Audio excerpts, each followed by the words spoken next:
let me tell you why this book keeps me calm over Christmas. This is my Christmas notebook, just a random notebook that I bought in 2015, and ever since then it's had everything I need to know about my Christmas cooking.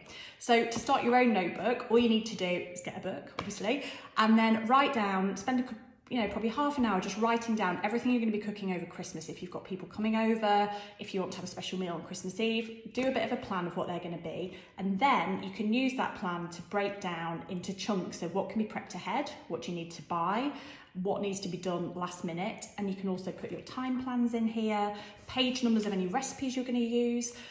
It's very practical, but also the emotional side of this is that I've had this since 2015, and in here I've got lists of meals that I made for people who aren't with us anymore.